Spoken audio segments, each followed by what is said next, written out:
भगवान की जय। 108 फीट के ऋषभदेव भगवान की जय। विश्व की सबसे बड़ी प्रतिमा ऋषभदेव भगवान की जय।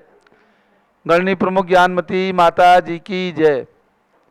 सभी बंधुओं को विभिन्न माध्यमों से भली भांति ये पता चल चुका है कि आपके जीवन के अंदर ये स्वर्णिम अवसर 6 वर्ष के पश्चात सन 2022 जून के महीने में प्राप्त हो रहा है।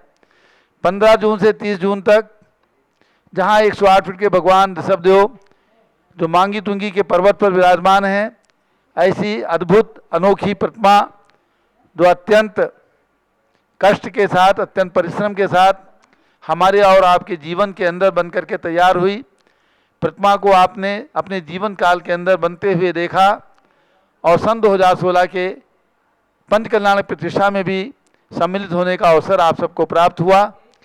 अब ये अवसर प्रत्येक 6 वर्ष में पूरे दिगंबर जैन समाज को प्राप्त होने वाला है।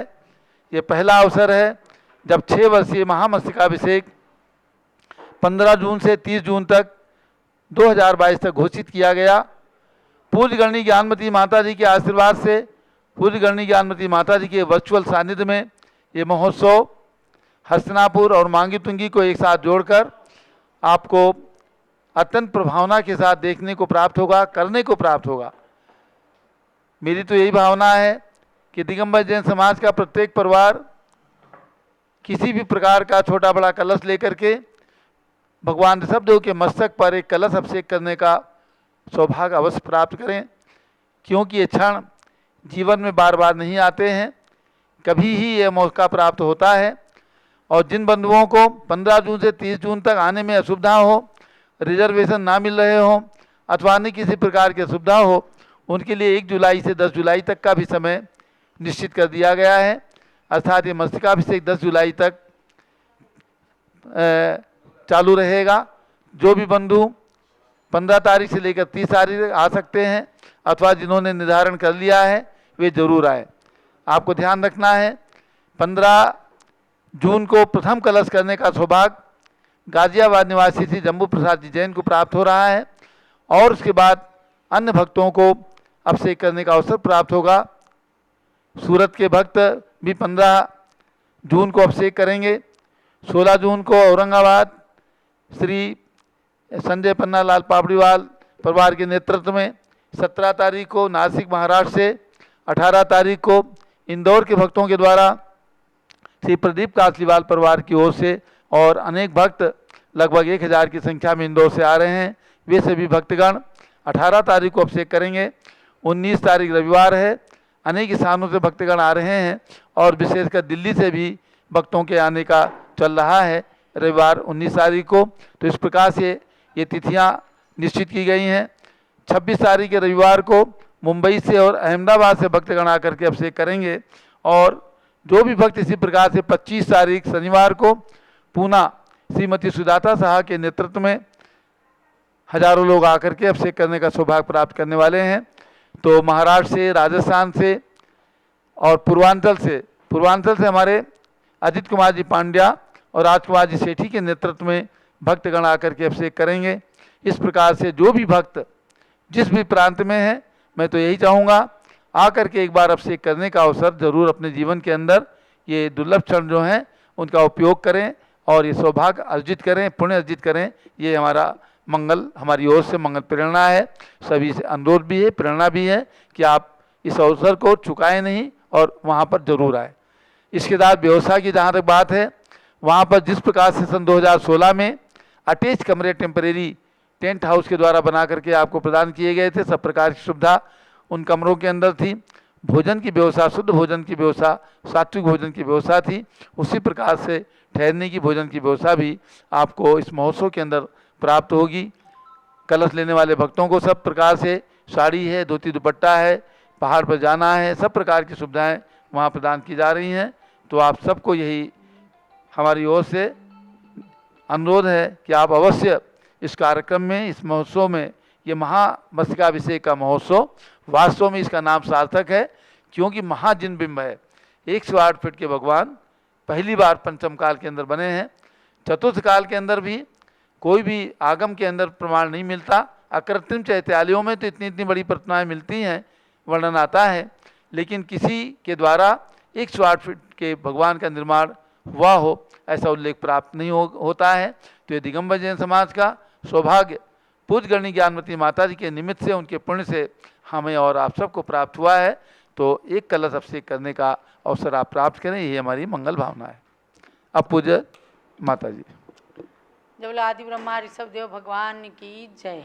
आपने जाना कि जैन समाज की सर्वोच्च साध्वी पूज्य गणनी ज्ञानमती माता के मंगल प्रेरणा आशीर्वाद से जिस महाजिन बिंब का निर्माण हुआ और उसके 6 वर्षीय अंतर्राष्ट्रीय महामस्तकाभिषेक महोत्सव में साक्षात सानिध्य स्वामी रविंद्र कीर्ति जी प्रदान करेंगे। वर्चुअल सानिध्य पूज्य गणनी ज्ञानमती माता जी का और अनेक संतों के वर्चुअल आशीर्वाद आपको ऐसे प्राप्त होंगे जैसे उनका साक्षात सानिध्य ही मिल रहा है।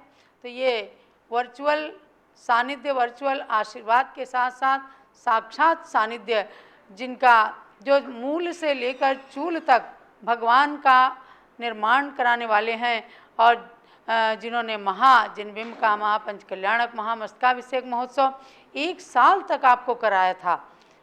अब 15 जून से जो कार्यक्रम शुरू हो रहा है, बहुत लोगों के अंदर उत्साह है। तो ऐसे रविंद्र कीर्ति स्वामी जी के लिए भी भगवान 108 फीट के भगवान से प्रार्थना है कि इनके साक्षात सानिध्य में होने वाला ये महामस्तकाभिषेक आकाश की ऊंचाइयों को स्पर्श करे। स्वामी जी खूब चिरंजीवी हों, स्वस्थ रहें। इनके संदर्भ में आज यहाँ पर उपस्थित श्रीमती मालती शास्त्री धर्मालंकार वसंत कुंज दिल्ली से कुछ अपने विचार प्रस्तुत कर रही हैं। मालती जी। जय बोलिए आदिनाथ भगवान की जय। जय बोलिए गणनी प्रमुख आर्यिका शिरोमणि श्री ज्ञानमती माता जी की जय। आर्यिका संघ की जय। हम सभी का परम सौभाग्य है कि पूज्य माता जी का आशीर्वाद और हमारे स्वामी जी रविंद्र कीर्ति स्वामी जी का प्रयास हम लोगों को इतने बड़े पुण्य का मौका प्राप्त कराता है। शायद अगर आप लोग नज़दीक में हों तो आपको पता चले कि इस प्रोग्राम को सार्थक करने में कितने बड़े पुरुषार्थ की आवश्यकता होती है, और वो पुरुषार्थ स्वामी जी हम सबको प्रदान कराते हैं। हम सभी भव्यों का ये परम सौभाग्य है कि इस शताब्दी में पूज्य माता जी के जैसे पूज्य माता जी ही आचार्य नेमिचंद्र हैं और उनके शिष्य रविंद्र कीर्ति स्वामी जी आज के इस युग के चामुंडराय हैं, जो हम सभी के पुण्य में इतने बड़े कारण बनते हैं। उनके लिए मैंने कुछ पंक्तियां लिखी हैं, मैं वही आज बोलना चाहूँगी। प्रतिमा बना बना के प्रतिमावान बन गए, स्वामी रविंद्र कीर्ति जी महान बन गए। प्रतिमा बना बना के प्रतिभावान बन गए, स्वामी रविंद्र कीर्ति जी महान बन गए। माँ रत्नमती जी से संस्कार मिले सच्चे, माँ ज्ञानमती जी के सपने हैं बड़े अच्छे। सपनों को पूरा करने का अरमान बन गए, स्वामी रविंद्र कीर्ति जी महान बन गए। बचपन से ही रविंद्र जी प्रतिभा के हैं धनी, हो अंक गणित बीज गणित सब में हैं गुणी। हर क्लास में प्रथम थे निष्णात बन गए, स्वामी रविंद्र कीर्ति जी महान बन गए। शिक्षा के साथ सीख ली व्यापार की कला, भाई पिता सब खुश बड़े बेटा बड़ा भला। माता पिता नगर का स्वाभिमान बन गए, माता पिता नगर का स्वाभिमान बन गए, स्वामी रविंद्र कीर्ति जी महान बन गए। माता पिता ने ब्याह का संयोग बनाया, माँ ज्ञानमती जी ने मोक्ष मार्ग दिखाया। गुरु मंत्र मोक्ष मार्ग के आधार बन गए, स्वामी रविंद्र कीर्ति जी महान बन गए। माँ ज्ञानमती अभयमती चंदनामती, सबका मिला आशीष और वात्सल्य भी। श्री रत्नमती मात का अभिमान बन गए, श्री रत्नमती मात का अभिमान बन गए, स्वामी रविंद्र कीर्ति जी महान बन गए। चेहरे पे आज भी बहुत ही भोलापन दिखता, भाषा में सरलता का है सदा भाव झलकता, मृदुता से सफलता का कीर्तिमान बन गए, स्वामी रविंद्र कीर्ति जी महान बन गए।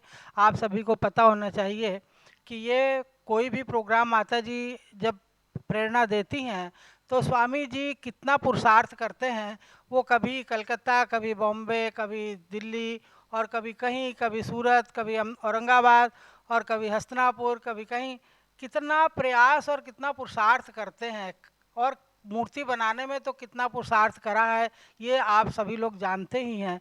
एक प्रकार से देखा जाए तो हम सभी की सम्यक दर्शन की विशुद्धि और जिनको सम्यक दर्शन नहीं है उनको सम्यक दर्शन प्राप्त कराने में ये बहुत बड़े निमित्त हैं। हम जितना भी गुणगान करें इनका उतना ही कम है। ये पद है त्याग मार्ग का रास्ता कठिन बड़ा, भगवान ऋषभ देव का निर्माण था बड़ा। ये पद है त्याग मार्ग का रास्ता कठिन बड़ा, भगवान ऋषभ देव का निर्माण था बड़ा। प्रतिष्ठा बड़ी करा के चमत्कार बन गए, स्वामी रविंद्र कीर्ति जी महान बन गए। आज भी जब वीडियो में या टेलीविज़न पर प्रतिष्ठा का दृश्य देखो तो ऐसा लगता है कि उस समय हम मांगी तुंगी नहीं बल्कि कहीं किसी स्वर्ग में थे और वो दृश्य सारे आंखों के सामने आ जाते हैं। इतनी बड़ी प्रतिष्ठा, इतने सारे लोग और किसी को कोई भी तकलीफ नहीं हुई, कितना बड़ा चमत्कार था। और ये चमत्कार पूज्य माता जी के मंत्रों का ही था और स्वामी जी के पुरुषार्थ का और चंदनामती माता जी के अथक प्रयासों का। श्रुत पंचमी का जन्मदिन जिनवाणी का अवतार, तुम हो गए जग पूज्य किया ऋषभ गिरि साकार। इस युग के दीप्यमान चामुंड राय बन गए, स्वामी रविंद्र कीर्ति जी महान बन गए। है नमन मालती सभी यशगान कर रहे, स्वामी रविंद्र कीर्ति पर अभिमान कर रहे। है नमन मालती सभी यशगान कर रहे, स्वामी रविंद्र कीर्ति पर अभिमान कर रहे।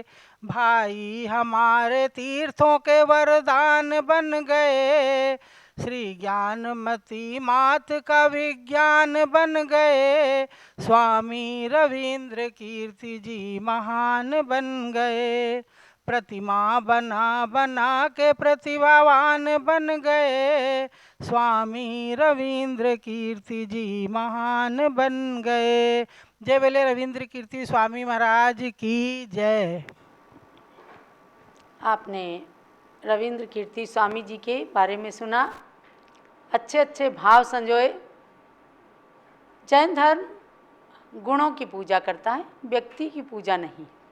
आज भगवान ऋषभ देव ने कर्मों का नाश किया, हमें जीवन जीने की कला सिखाई, इसलिए हम उनका स्मरण करते हैं। पूज्य गण्य ज्ञानमती माता जी ने महान प्रतिमा एक वरदान के रूप में इस देश को दिया, आज हम उनका गुणगान कर रहे हैं। स्वामी रविंद्र कीर्ति जी ने प्रतिमा निर्माण करने में अथक परिश्रम किया, अपने सारे स्वार्थों का त्याग करके, और आप सबके लिए सम्यक दर्शन का बहुत बड़ा निमित्त उपस्थित किया। इसके लिए उनकी प्रशंसा की जाती है। अब स्वामी जी हस्तिनापुर से अपनी पूरी टीम के साथ और संघस्थ ब्रह्मचारिणी बहनों के साथ पूज्य गण्य ज्ञानमती माता का मंगल आशीर्वाद लेकर के हस्तिनापुर से कल प्रस्थान करने वाले हैं। उनका साक्षात सानिध्य आप सबको प्राप्त होने वाला है। एक वास्तव में सर्वतोमुखी प्रतिभा के धनी हैं और ज्ञानमती माता जी को ये विश्वास रहता है कि जहाँ हमारे शिष्य रविंद्र कीर्ति स्वामी जी खड़े हैं तो समझो कोई कमी आने वाली नहीं है। सानिध्य भी मिलेगा, आपको व्यवस्थाएं भी मिलेंगी, सारा सब कुछ मिलने वाला है। साधुओं का तो केवल सानिध्य मिलता है पिछीधारियों का, लेकिन स्वामी जी का तो सानिध्य के साथ साथ आपका सारा विश्वास प्राप्त होने वाला है आप सबको कि किस तरह से सुंदर व्यवस्थाएं करते हैं और भगवान के अभिषेक का दृश्य उपस्थित करेंगे अपनी पूरी टीम के साथ। कल स्वामी जी प्रातःकाल हस्तिनापुर से प्रस्थान करेंगे और पूज्य गण्य ज्ञानमती माता जी मंगलमयी वातावरण में कल सुपार्श्वनाथ भगवान का जन्म कल्याणक है। हमारे 7वें तीर्थंकर सुपार्श्वनाथ भगवान का जन्म कल्याणक है। इस जन्म कल्याणक के पावन अवसर पर ऐरावत हाथी यात्रा, रथ यात्रा आदि के द्वारा स्वामी जी को अपने वरद हस्त के द्वारा कर कमलों से, स्वामी जी के कर कमलों से पूज्य गण्य ज्ञानमती माता जी हस्तिनापुर की पावन वसुंधरा से मंगल कलश प्रदान करके और इनका मंगल प्रस्थान कराएंगी। पूरी टीम यहाँ से संगत ब्रह्मचारिणी बहनें भी संघ का प्रतिनिधित्व करने के लिए यहाँ से जा रहे हैं। तो आप सब उस 15 जून का इंतज़ार कीजिए और वहाँ से किस प्रकार से कार्यक्रम का शुभारंभ होता है पूज्य ज्ञानमती माता जी भी देखेंगी भी और वर्चुअल सानिध्य भी प्रदान करेंगी। तो आपको भी ऐसा लगेगा कि हाँ, हमें भी पूज्य माता जी का सानिध्य बराबर प्राप्त हो रहा है। ऐसे भगवान ऋषभदेव जिनका आज गुणगान किया जा रहा है और जिनके निमित्त से आपको मस्तकाभिषेक का अवसर मिल रहा है, वे कैसे प्रकट हुए ऋषभगिरी पर्वत पर, वो कथानक आप सुन रहे हैं और उसी मध्य भगवान ऋषभदेव के जीवन चरित्र को भी सुन रहे हैं। छोटा सा आज भी सुना करके और इस कथा को हम जारी रखेंगे ताकि आप जान सकें कि कैसे भगवान पर्वत पर पर्वत को चीर चीर करके किस प्रकार से प्रकट होकर के आपको दर्शन दे रहे हैं। तो मेरे साथ में बोलिएगा, जय ऋषभदेव बोलो, जय जय आदिनाथ, जय ऋषभदेव बोलो, जय जय आदिनाथ। कैसे प्रभु प्रगटे पर्वत पर, सबसे बड़ी जिन प्रतिमा बनकर, चमत्कार हुआ भारत भू पर, मानो इसे डिवाइन पावर। जय हो ऋषभगिरी के अधिनाथ, जय हो ऋषभगिरी के अधिनाथ। बोलो जय ऋषभदेव, बोलो जय जय आदिनाथ। आपने जान लिया कि सन 1996 का गण्य ज्ञानमती माता का चातुर्मास देश के लिए, पूरी धरती के लिए वरदान बना और वह प्रतिमा प्रकट हुई। ऐसे भगवान ऋषभदेव का थोड़ा सा कथानक कि गर्भ कल्याणक आषाढ़ कृष्णा द्वितीया को अयोध्या नगरी में भगवान मरुदेवी माता के गर्भ में आते हैं। एक दिन माता शयन कर रही, आषाढ़ बदी द्वितीया की तिथि थी। रात्रि के पिछले प्रहर में एक घटना घटती है। 1 2 या 3 नहीं 16 सुपने देखे मरु देवी ने, मीठी मीठी निंदिया से उठ प्रभु ध्यान किया मरु देवी ने। आ गए रात के स्वप्न याद, तब सखियों से वह कहती हैं, ले चलो मुझे पति देव पास, जहाँ राज लक्ष्मी रहती हैं। गई कांत के निकट, राजसभा में तैयार होकर के वो प्रातःकाल की मंगल बेला में देवियों के साथ राजसभा में प्रवेश करती हैं। गई कांत के निकट और बैठी निज आसन पर जाकर पूछने पर नाभिराज के कहने लगी, सुनो ही राजन, मैंने 16 सपने देखे हैं। सुपने देखे रे हे स्वामी, मैंने आज रात में सुपने देखे रे। पहले में ऐरावत हाथी, पुनः बैल और शेर दिखा। लक्ष्मी देवी हार युगल, चंद्रमा तथा एक सूर्य दिखा। एक मछली का युगल कलश 2 भरे हुए जल के देखे। कमलों से संयुक्त सरोवर सागर और सिंहासन थे, हाँ सागर और सिंहासन थे। सपने देखे रे हे स्वामी मैंने आज रात में सपने देखे रे। स्वर्ग से आता एक विमान नागेंद्र भवन वरतन राशि, बिना धुएं की अग्नि स्वप्न में कहती क्या बातें सांची। इन सपनों के बाद नातिक बैल ने मुख में प्रवेश किया, इनका फल है प्रभु आपसे सुनने का शुभ भाव हुआ, हाँ सुनने का शुभ भाव हुआ। सपने देखे रे हे स्वामी मैंने आज रात में सपने देखे रे। आप भी गर्भ कल्याणक में देखते हैं ना, जब पंच कल्याणक होते हैं आपके नगर शहर गांव में, तो यही दृश्य उपस्थित होता है। और रानी उन स्वप्नों का फल अपने पतिदेव से यानी महाराजा नाभिराय से पूछती हैं। तो नाभिराय कहते हैं, धन्य हो देवी, तुम धन्य हो, तुम्हारे उदर से तीर्थंकर का जन्म हो। देवी तुम धन्य हो, देवी तुम धन्य हो। सुनो स्वप्न का फल सुनो, तुम ही एकमात्र नहीं सभासदों तुम भी सुनो। क्योंकि राजसभा में ही रानी ने अपने सपनों का फल पूछा, तो राजसभा के सभी सभासदों को भी बताते हुए महारानी मरुदेवी से नाभिराय कहते हैं, हे मरुदेवी तुम प्रथम स्वप्न में त्रिभुवन गुरु को पाओगी। जग भर में ज्येष्ठ प्रतापी तीर्थंकर की माँ कहलाओगी। वह धर्म तीर्थ करता सुमेरु पर्वत पर उसका हो जन्माभिषेक। जग को आनंद प्रदायक रवि सम कांति धरा का सूर्यक।